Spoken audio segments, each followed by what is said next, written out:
Panjang gua pokoknya setiap malam minggu ganti cewek. Wajib ya. Wajib. Menjadi kewajiban. Gua itu tipe orangnya suka kayak gini. Gua lebih baik ganti-ganti cewek nggak jadian. Tapi gua ada temen buat pas jalan-jalan malam minggu.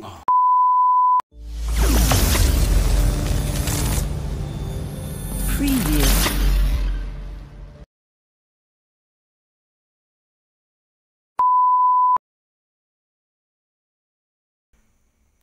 Soalnya pas kami pukulin dia nggak sempat melawan, dia kan di atas motornya itu kami tendangin, jatuh di bawah, kami injek pulang kami langsung kabur. Gas. Menghilangkan jejak. Langsung kabur. Alhamdulillah kami lulus. Gua lulus. Kalau soal percintaan mah gak usah diceritain lah. Ya. Panjang gua pokoknya setiap malam minggu ganti cewek. Wajib ya. Wajib. Menjadi kewajiban. Gua itu tipe orangnya suka kayak gini.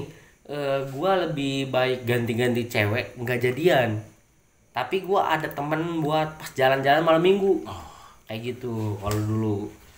Jadi gua lulus sekolah di sini nih. Masa-masa kelam gua paling kelam gua itu di masa abis lulus SMA. Sudah lulus SMA. sudah lulus SMA. Pas lulus SMA ini gua kan udah punya tongkrongan, udah 3 tahun berjalan, namanya Gaskin, gabungan anak sekitar kisaran, dan gua itu terkenal nama gua sama Ade The Gaskin. Makanya IG gua itu namanya Ade The Gaskin. Itulah asal mula nama The Gaskin gitu. Kalau penasaran, gabungan anak sekitar kisaran, sampai sekarang masih ada anak Gaskin. Udah sampai ratusan orang. Kami udah ratusan orang. Soalnya kisaran itu kayak Sumedang juga, kabupaten besar. Kami udah besar juga, dan hobi anak. Tahulah kami anak jalanan, komunitas kumpulan. Komunitas kumpulan itu pasti buat sensasinya ribut ya, hampir identik dengan ribut. Nah, di tongkrongan gua semenjak lulus hidup gua kacau gitu kan. Kacaunya gini, gua mau kuliah, mau kerja, atau gimana nih hidup gua di situ pas galau. Sedangkan adek gua banyak ya. Babe gua pernah bilang kayak gini sih, kalau lu laki-laki jangan nangis, kalau lu dipukulin orang pukuli lagi. Jadi babe gua mendukung gua, udah gitu. Jadi selama gua kasus pemukulan pasti dibela dia. Soalnya lu nggak apa-apa kalau misalnya dihina-hina orang gitu kan. Yang penting harga diri lu, kalau di ini jangan mau sampai diinjak-injak. Nah, kayak gitu. Jadi nggak apa-apa lu sekarang rugi materi, yang penting harga diri lu jangan injek-injek, itu kata babe gua. Makanya gua digaskin itu pertama kali gua berhadapan dengan hukum selama di SMA, selesai di ruang guru. Kalau sekarang beda ruangnya. Ruangnya sedikit berbeda ya. Sedikit berbeda. Di jeruji besi. Ya. Perpolsekan duniawi. Jadi gue pertama kali masuk itu kayak biasa, kami konvoy. Jadi dulu itu karena kami merasa paling wah, menurut gua kami itu merasa paling wah. Ada yang ngeliatin konvoy kami, padahal dia cuma ngeliatin. Dia cuma ngeliatin, gua merasa keberatan, gua belokin si motor. Langsung yang lain nyambut, gedebuk gitu kan. Terus orang itu tahu, kenal gua gitu. Dia lapor polisi kasus pemukulan. Gua kena. Pertama kali gua kena di Bui. Soalnya gua langsung kena di situ sebagai pelaku. Ada tahanan luar. Posisinya sebagai pelaku ya? Pelaku. Nunggu gebukan sah berarti. Gua juga ada lah. Berarti mengikuti ya. Mengikuti lah. Berarti merasa gitu. bersalah juga ya. Kami berapa orang ya pertama? Cuman yang baru soalnya orang yang paling dicari itu gua. Karena mereka kenalnya sama gua. Jadi gua orang paling dicari. Jadi gua ceritain gua di penjara. Di penjara pertama kali gua di penjara itu jujur aja gua sedih. Gua takut gak bisa keluar lagi. Berapa bulan? Gua cuman berapa ya? 3 3 hari. 3 hari. 3 hari. Cuman 3 hari. Soalnya kasus gue di apa? Damai dengan damai. Selesai dengan damai. Kekeluargaan. Ya, jadi gue pertama kali masuk nangis. Jujur aja gue nangisnya sedih. Waduh, gue sampai masuk bui nih. Gue bilang kayak gitu kan. Sampai masuk bui, sedangkan orang ya yang lain enggak. Di situ udah ada jenuh sebetulnya. Gua udah ada jenuh ribut-ribut kayak gitu kan, sampai orang tua gue juga bilangin gitu, udah ngapain ngebelain orang sampai kayak gininya, kayak kata mama gue kayak gitu. Gua keluar, alhamdulillah babe gua nyelesain. Kedua kalinya kasus pemukulan juga. Nggak bisa gue ceritain sih kasusnya ya. Iya. Kasusnya gue masuk 4 kali. Wah, Gua ada 4 ya? 4 kali masuk bui, tapi memang nggak ada yang lama. Paling lama itu gue nih yang kasus ketiga. Kasus ketiga ini dia korbannya 2,3 luka, masuk rumah sakit semua. 2,3 luka. Itu masuk 5. koran. Makanya kami paling lama kasus itu masuk koran, dan itu rame-rame di dalam sel. Di sel itu rame, bukan seorang 2 orang. Berapa lama? 2 minggu. 2 minggu. 2 minggu. Kalau gua di situ kan gua merasa orang, gua udah pengalaman di dalam ini gitu kan. Udah biasa aja gitu. Sampai keluarnya itu kan melibatkan banyak orang, teman-teman gua juga. Jadi satu mempersatukan uang buat bayar ngobatin si 5 orang. 2,3 luka di koran. 3 luka. Koma. Sudah tercetak di koran. Iya, soalnya itu antar kumpulan. Wajar. Jadi kumpulan kami di jadi anak kumpulan kami ini pas lewat ada yang lempar aqua, dia bilang lah ke kami, ke tongkrongan ya, kami dengan penuh semangat 45 gitu kan. Orang-orang gitu. Gitu lah. Membara. Yang mana gitu kan. Udah bisa ya. Langsung. Jadi di situ sistemnya nggak kayak di Jakarta. Jakarta itu sistemnya tawuran. Iya. Di sana itu konvoy motor belok langsung pret berdiri kami masuk ke tongkrongannya. Di tempat tongkrongannya kami hajar orang itu. Mungkin orang itu memang kalah jumlah. Kalau nggak salah orang itu paling di belasan orang lah. Kami sampai 40-50 orang. Wah, jadi 2,3 luka. 3 luka. Kabur. Setelah kami pukuli, memang di situ ada preman setempat, ada itu juga Warga lokal. Oh iya, warga lokal sama polisi datang, kami bubar. Langsung bubar. Tapi mereka tahu kan siapa sosok yang harus dikejar. Makanya kami kena. Satu-satu buka mulut lah kan. Polisi ini pintar. Polisi ini pintar. Di situ gua udah ada niat di dalam hati, gua tobat nih. Gua buat apa sih gua ngebelain orang sampai bela-belain ngabisin duit mama gua gitu. Jujur aja, gua ngabisin bukan sedikit-sedikit uang karena nebus gua gitu. Terakhir yang keempat kali, jadi gue ini futsal nih, gue hobi futsal. Badan gue nggak segede ini dulu. Badan gue kecil. Badan gue agak kecil, olahragawan agak kecil, tapi nggak kayak gini. Ini mengerikan. masuk mengerikan. Jadi ketika gua futsal nih, gua main sama Sapir, adek gua. Kau kan kenal Sapir kan? Nah, sama Sapir gua memang semenjak gua tamat SMA gua deket sama adek gua. Soalnya adek gua hobinya balap. Gua nggak suka banyak laporan ke temen gua. Pak Ade, nah di udah lulus ini panggilan gua udah bukan Bang Ade Gaskin lagi, tapi Pak Ade. Dari situ udah Pak Ade gitu, udah Pak Ade ini. Adek lu balap-balapan, gua kan takutnya adek gua mati di jalan. Iya, gua panggil, gua bilang kayak gini, udah lu main, kalau mau main ngikut gua bilang kayak gitu, kumpul sama gua daripada lu mati di jalan. Makanya di situ kami main bareng walaupun dia jadi sistem di komunitas kumpulan itu siapa yang baru pasti disuruh-suruh. Iya, pasti disuruh-suruh. Mereka nggak pandang itu adek gua, disuruh-suruh. Ya gua ya memang kayak gitu tradisinya. Gua mau apa sih? Mewajarkan ya. Mewajarkan ya, walaupun mereka juga pasti ada segan lah, wah segan, ya. adik gua kayak gitu. Jadi di hari keempat gua masuk boy ini, ceritanya gua kasusnya ini main futsal sama Sapir. Gua ngiperin, Sapir ngeback kalau nggak salah, ngeback. Jadi musuhnya juga masih teman, cuman nggak deket. Jadi si Sapir ini, mereka ini kasar nih. Sapir sama anak ini sama-sama kasar. Bola udah lewat, mereka saling tendang. Hebat gitu. Gua bingung di situ.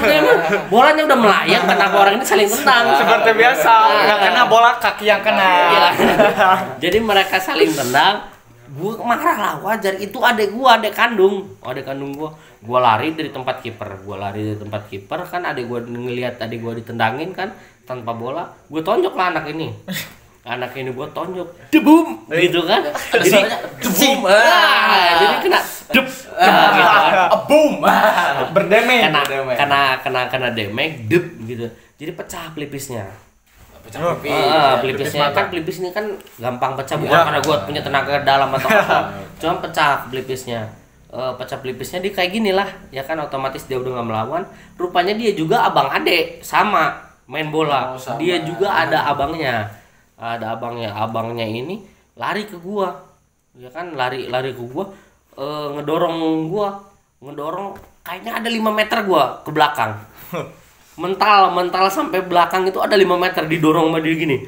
Soalnya badannya gede dan gua juga merasa kalau gua ributin, gua sama adek gua juga belum tentu gua menang lawan dia. Soalnya dia badannya gede terus tinggi. Didorong aja 5 meter.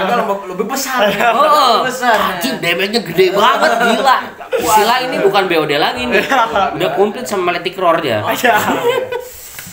Jadi gua mental 5 meter ke belakang.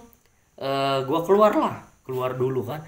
Mungkin abangnya ini merasa kayak gini, wah abangnya aja kabur kok gitu kan. Dia juga kenal sih sama gua, abangnya juga kabur, disangka mungkin disangka abangnya ini gua kabur. Jadi adek gua ditikam kayak gini, dipegangin gini lehernya. Walaupun adek gua lebih tinggi dari gua loh, itu dipegang kayak gini sama anak ini, berarti dia tinggi banget. Gua keluar itu nyari balok. Jadi gue dapat balok, ada balok segini kan, panjangnya cukup lah. Gue masuk lagi ke dalam bawa balok. Nah, jadi si abang ini yang tadinya giniin adek gue, kaget gue ke dalam bawa balok, ya kan? Jadi balik, adek gue yang ngeginiin anak ini.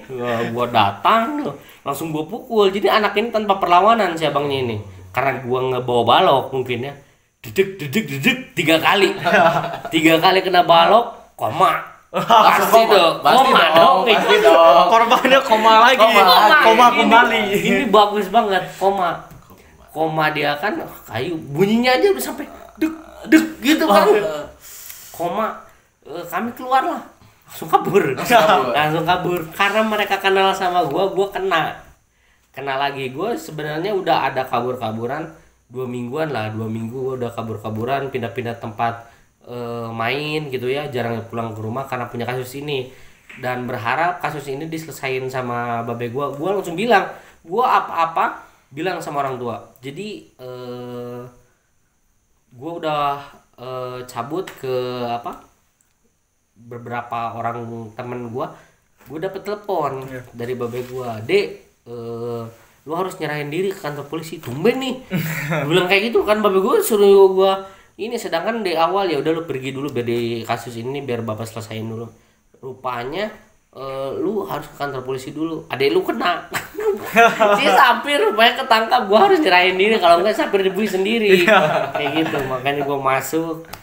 Untuk pertama kali gue sama Sapir abang adek masuk bareng. Jadi berpaket ya. Berpaket. Cuman iya yang gua rasain ya, walaupun kita sebandal apapun jangan lupa pulang ke rumah. Soalnya tempat mecahin masalah itu bukan teman itu pasti membantu, tapi sebisa dia. Beda dengan keluarga itu pasti habis-habisan membela kalian. Itu sih yang gua rasain. Berarti tempat ternyaman saat kita ada masalah atau ada apa-apa itu keluarga. Rumah. kayak gitu rumah. Jadi gue di situ udah memang kedua orang tua gue ini, mama sama bapak gue ini, dia bukan ngizinin gue buat bandel, tapi dia merangkul gue. Menurut gue udah cukup, kayak gini berkasus lagi kayak gini, gue udah mulai mikir gitu kan. Gue buka usaha juga di Medan sampai gue pulang ke Sumedang. Pulang lagi ke Sumedang. Kembali ke habitat awal. Habitat awal. Pindah Sumedang. Pindah Sumedang lah, baru gua di situ gua niatin di hati gua, ini kehidupan baru gua. Nah, sampai sekarang gua di Sumedang. Segitulah cerita gua gitu. Kira-kira aing lah saur nate kan episode selanjutnya teh heuri jeung kandang domba sama. Oh, jadi begini nih. Minum dulu ya, Sedikit lupa karena terlalu intens fokus ting gitu tah. terlalu ceritanya terlalu Jadi begini nih. Kalau di Ujung Jaya itu gua terkenal kecil itu bukan bandel, ngelayet. Orang Sunda mah ngelayet. Jadi kira itu teh lagi ada, kalau nggak salah Ramadan juga ya, bulan puasa juga kalau nggak salah bulan puasa.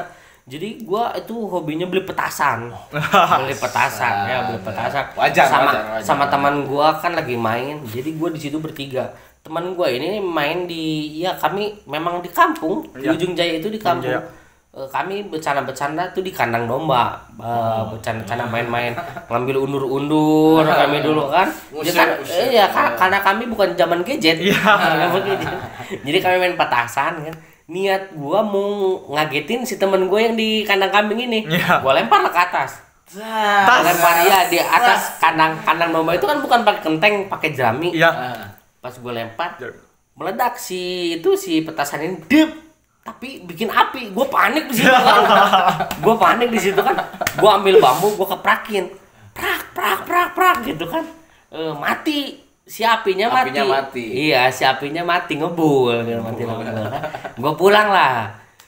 Ceritanya gue pulang ke rumah, rame. Kenapa ini rame gitu kan?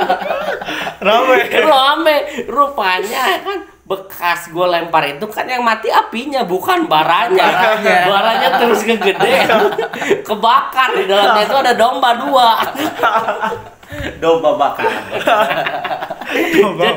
Jadi si baranya ini hidup terus. Ya? Hidup terus, nyala api. Jadi gue kaget, gitu kan. Tadi udah mati kok apinya kan. Gue keluar ke sana, gue pas ini kaget gue kan, nyisa arang semua. Udah bego. Jadi di situ yang punya domba kan nanya sama teman gue, kata siapa, katanya Ade, si Leo kan. Gue di Ujung Jaya itu dipanggil Leo. Kenapa nama Leo itu dihapus kayak gitulah. Sama si Leo katanya. Makanya si pemilik domba ke rumah nenek gua gitu kan. Miss ya. Incu mana ngaduruk saung. Ngaduruk saung gitu. Aya domba 2 di jero. Jadi nenek gua ngegantiin si domba. Jadi di dalamnya itu ada domba 2. Memang itu mateng lah mereka. Tutung tolong lah. Makanya gua pas kesana aja lihat anjing arang semua. Jadi arang Ya. Gue itu saking hebatnya gue pas masa kecil indah pisan pokoknya. Gereja kandang domba bukan mengerikan. Anak-anak Ujung Jaya udah pasti tahu itu cerita itu, pasti tahu. Mereka masih ingat. Terus pernah gue kalau soal di Ujung Jaya itu kayak gue main di kampung itu nggak jauh dari sawah. Iya pasti ke sawah. Kalau kata orang digigit kalajengking itu bisa mati racun gitu kan. Kaki gue ini 10 kali. 10 kali digigit sama, bukan digigit apa, diseret kalajengking yang hijau, nggak mati gitu. Sampai sekarang masih hidup. Tenang. Rupanya racunnya sudah jinak. Mungkin. Tapi memang efeknya kayak panas dingin. Ada. Jadi kenangan yang indah lagi nih pas gue di Ujung Jaya ini, gue sama anak-anak nih ngelempar, jadi ngejailin. Jadi di sana kan tebing di bawah rumah. Di bawah rumah. Oke. Jadi ada Paribaya, kakek-kakek lah sama nenek-nenek gitu, pasangan suami istri dijailin sama anak-anak, dilemparin pakai kerikil. Lu kata teh prak gitu kan. Wuih gitu. Nah mereka namanya kami anak kecil makin dimarahin makin suka kami gitu kan. Sambil ketawa-ketawa. Ketika giliran gua nggak tahu apa pikiran gua kan, gua ngelempar pakai bata. Bukan kerikil lagi. Bukan kerikil. Biar seru. Pakai bata. Duh, jadi biar kelihatan wow gitu. Pas gua lempar bata jebol. Turun. Jebol. Kalau bukan si kakek ini bawa golok. Bukan golok, bawa keris. Keris. Bukan lagi keris. Nama aki-akinya Kino, soalnya masih setiap gua ke Ujung Jaya selalu diceritain ini bawa keris gitu kan. Gua kabur lah ke rumah. Jadi ngumpet di balik ranjang. Gue di balik ranjang ngumpet gitu kan. Datanglah si Aki ini ke nenek gua biasa kan. Mana yang cuma nemis gitu. Ibu aing bolong pada ngecung keris anjir, itu kenangan mengerikan sekali. Dari bata bukan. Aduh, mengerikan. Ujung Jaya memang indah, guys. Ujung Jaya indah. Jadi memang masa gua bukan masa gadget. Kami kayak gitu. Saking indah lah pokoknya. Jadi sekali nakal pun enak sih gitu ya, walaupun nyusahkan orang tua. Pokoknya ini bukan untuk ditiru ya, jangan ya. Disclaimer bukan ini untuk ditiru. sesuai pengalaman, cerita pengalaman. Flashback untuk diambil positifnya saja. Cuma kan orang banyak nggak tahu sih gimana cerita gua gitu. Iya. Selama kan orang taunya kebanyakannya gua di Sumedang gua alhamdulillah citra gua baik. Iya. Gitu. Citra gua baik di Sumedang ini. Nggak tahu yang sudah kan gitu. Sebelumnya ada sering lucu kayak gini ngelihat anak-anak gober-gober kayak gitu. Gua ngelihat kayak gini, kayak gua dulu gitu kan. Oh, berarti orang mandang gua dulu itu bukan takut, tapi mereka menghindari masalah. Iya. Kayak gitu. Gue baru sadar sekarang, oh ini rupanya sosok gue yang dulu gitu, bukan jagoan, bukan ditakuti orang, tapi orang malas punya masalah. Gini gitu. terasa saat di Sumedang, saat mulai bertobat ya. Karena orang baik terkadang terlahir dari orang yang tidak baik-baik. Baik-baik. Gue juga bilang saat ini bukan gue udah orang baik. Ya. Cuman menurut gue lebih baik dari sebelumnya. Dari ada tobatnya ya guys, ya ada tobat. Gue nggak seperti dulu. Mungkin kalau gue kayak dulu, mungkin gue udah tenggelam dalam dunia. Udah tenggelam. Entah udah ditikam orang gua. Sudah menghilang. Sudah menghilang. Cerita Pak Ampan ini sangat menarik untuk didengarkan guys ya. Dimohon untuk sampai akhir dikarenakan Pak Ade ini sangat step by step untuk didengarkan sampai akhir. Sampai lebar. Ini banyak poin pentingnya loh. Tenang. Banyak negatifnya juga ya. Tapi untuk ditiru. Bukan untuk ditiru. Ingat. Kita ambil sisi positifnya. Positifnya saja. Ketika gue di Sumedang sih banyak yang kaget kayak gini ya. Gue itu nggak pernah pandang nyari teman. Sampai Abel Monster pun gitu ya. Gua temanin. Belmont temanin. Orang enggak berani tuh nyentuh Belmont kan. Gua kasih nama. Lu garang lu bilang gitu kan. Lu garang, lu menyeramkan bilang kan. Maling aja ngeliat muka lu enggak jadi. Bilang kayak gitu. Belmont. Kalau mental. Tapi enaknya sama orang-orang yang enggak pilih-pilih ini, teman kita banyak dan bervariasi kayak gitu. Terus pengalaman gua bandel itu jadi kaca gua lah buat hari sekarang. Oh, gua udah kayak gini, efeknya pasti kayak gini, bener. Jadi guru paling terbaik itu pengalaman. Itu udah nggak bisa diganggu gugat ya. Pengalaman. Jadi lu kalau pingin baik-baik, pengalaman lu seburuk mungkin. Biar lu tahu efeknya gimana. Iya, tapi mudah-mudahan jangan. Diusahakan. Jangan. Jadi jangan mencoba untuk terjun lah. Jadi kalau ada orang cerita begini, ambil hikmahnya. Iya. Jadi Pak Adetnya jadi tumbal gitu. Pengalaman Pak Ade gitu jadi Bukan tumbal untuk gitu. ditiru ya. Bukan untuk Untuk ditiru. Jadi dangukeun dia. Wah, misalnya teh lawan Kikian teu janten gitu. Jadi teu janten gitu. Up, Kang, up. Jadi membuat orang jadi teu janten melakukan hal yang sama kos Pak Ade gitu. Iya, Menghindari hal-hal yang dilakukan Pak Ade. Tapi banyak positifnya nih. Misalnya kumaha Pak Ade teh positifnya? Positifnya apa ya? Gak ada. Gak ada. Gampang tidak ada kata motivasi hari ini. Tidak ada. Hanya ada satu nih, ada satu pengalaman adalah Kunci dari kunci.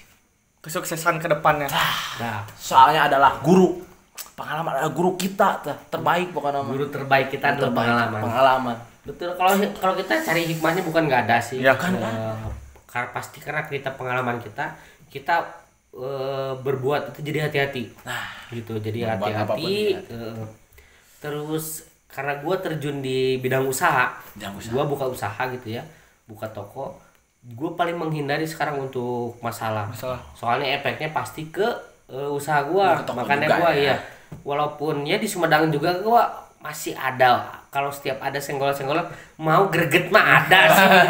Tapi Gitu. ditahan dulu, ditahan. Ditahan, udah cukup gitu mah gitu. Tapi kalau tempat kosong, Nggak tahu ya. Nggak tahu ikutan. Bagaimana situasi? Ya. Situasi ya. Mun Apalagi kalau misalnya keluarga gue yang diganggu, beda cerita. Beda cerita. Beda. Mungkin. Mungkin. Tapi kayak gini, kalau sekarang kan masih sering nih, Bu. Menurut gue Sumedang itu tempat ternyaman gitu ya, tempat teraman menurut gue. Tapi masih ada gesekan-gesekan gitu ya. Kayak kan kita tahu sendiri kan, gangster-gangster banyak gitu ya, komunitas-komunitas banyak. Ada aja gesekan. Jadi ketika ada ribut-ribut nih, gue baru lewat nih, gue udah jantungan. Di situ gue udah merasa gini, wah nyali gue udah gak ada nih. Wah, berarti gue udah tua gitu. Gue ada merasa seperti itu. Tapi ada saatnya ketika gue kesinggung sedikit, si nyali ini tiba-tiba ada. Tumbuh kembali. Mendadak ada. Jadi tergantung di mana posisi kita. Jadi lebih baik sekarang kita memposisikan diri kita Sebaik sebaik mungkin. Pengalaman yang begitu sangat menyenangkan dialami oleh Pak Ade, ya kan. Pak Ade sekarang namanya di Pak Adenya. Pak Ade. Sanes Ade lokasasi sanes Ade degaskin. Bukan dari Pak Jantan Ade. ayeuna mah Pak Pak Ade. Ade. Dari Pak juga mungkin doa-doa orang-orang jadi aku jadi lebih dituakan. Ya, Itu doa itu teh. Mungkin doa. Paling sekian ya Pak Ade. Siap. Terima kasih sudah mau bercerita tentang pengalaman dari awal sampai sekarang. Yang Ya, sangat makasih. banyak positifnya. Pokoknya kalau buat yang negatifnya jangan ditiru. Bukan untuk ditiru. Diusaha. Itu cuman pengalaman gua apa adanya dan yang gua ceritain juga masih pada hidup. Ya. Walaupun ada juga yang udah ninggalkan. Nah, beberapa tadi yang koma masih aman. Sebentar, soal tadi beberapa ada. Aman. Masih aman. Belum pernah menewaskan. Alhamdulillah. Yang ketahuan. Yang ketahuan. Ketahuan. Tapi yang terlihat koma 5 ya. 5. Setelah dihitung kan 5. 5. Luka-luka sebenarnya ada 200 sebenarnya. Apalagi yang abang ade ini ya. Ya. Ade ini. Kakaknya koma. Udah bukan titik lagi, koma. Koma. Masih ada sih rasa kesel sih sama abangnya ini. Pertama kan dia istilahnya nyekek adek gua. Ya. Gitu ya, nyekek adek gua. Perasaan jengkel nih atau kesel masih ada sih sama dia. Cuman kalau buat bertemu pasti gua minta maaf. Iya. Lupain masa lalu, sekarang masa depan kita kayak gitu. Kalau dia maafin gue syukur, ya enggak ya setidaknya gue udah minta maaf lah. Iya. Apakah Pak Ade merasa ada penyesalan misalnya? Kalau penyesalan pasti. Penyesalannya pasti. Kayak gini, kenapa gue nggak fokus di sekolah? Soalnya kalau zaman gue dulu, yang pintar pasti bekerjanya bagus. Iya. Iya, pasti sekarang usahanya bagus gitu. Tapi mungkin itu udah jadi takdir gue, gitu kan, pilihan gue. Dan mungkin usaha ini rezeki dari Allah karena pengalaman gue dulu. Mungkin seperti itu. Penyesalan mah pasti ada. Pasti ada sangat. Walaupun bentuknya takdir tapi pasti ada penyesalan. Pasti ada penyesalan. Penyesalan cukup ditutup saja, lebih baik kita buka lembaran baru. Iya, itu. Betul. Yang dulu mah bisa kita tutup. Iya. Yang masa depan ini sebaik mungkin kita usahakan kayak gitu.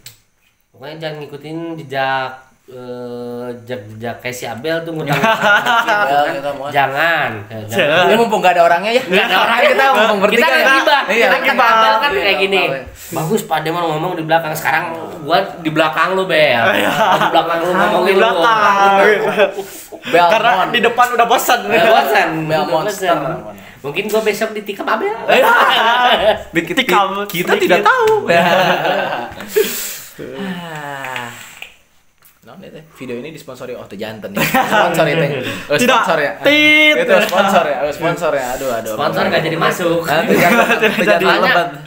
Gua ya minta maaf lah, mungkin undangan kan yang pertama aja sebulan lebih. Kalau ini undangan alhamdulillah 3 hari gua langsung datang ya. Langsung datang lagi. Terima kasih buat undangan kalian gitu. Mungkin ambil hikmahnya lah dari cerita hidup gua. Mudah-mudahan kalian lebih baik daripada gua. Diusahakan kepada penonton juga ambil hikmahnya. Kita pun dari tim UTW TV berterima kasih banyak kepada Pak Ade sudah bersedia mengikuti acara podcast dari kami. Siap. Ngobrol ngawur bersama kami. Ngobrol ngawur, sagala dicari. Tapi bener loh, podcast di sini pelayanannya mantap. Gua pulang terima kasih. Amplop boy. Sina 2000. Mengerikan pertama. Aduh, ampun. Paling segitu aja video di episode kali ini, di penghujung episode mungkin. Penghujung episode. Kami tim UTO TV pamit undur diri. Sekian dan terima kasih, dan buat kalian jangan lupa subscribe channel kami, like juga, dan komen, share ke penonton dan ke teman-teman. Jikalau video ini bermanfaat. Dan jika ada saran silakan kalian berikan saja saran kalian di kolom komentar. Karena tanggapan dari kalian akan sangat berharga bagi kami. Padahal jadi tunjuk jempol ke atas kalau kalian suka. Kalau tidak suka jempol di bawah. Itu adalah pilihan. Tapi abis itu kieu. Kieu nu luhurnya bener luhur. Oke, sekian dari kita. Sampai jumpa di video selanjutnya.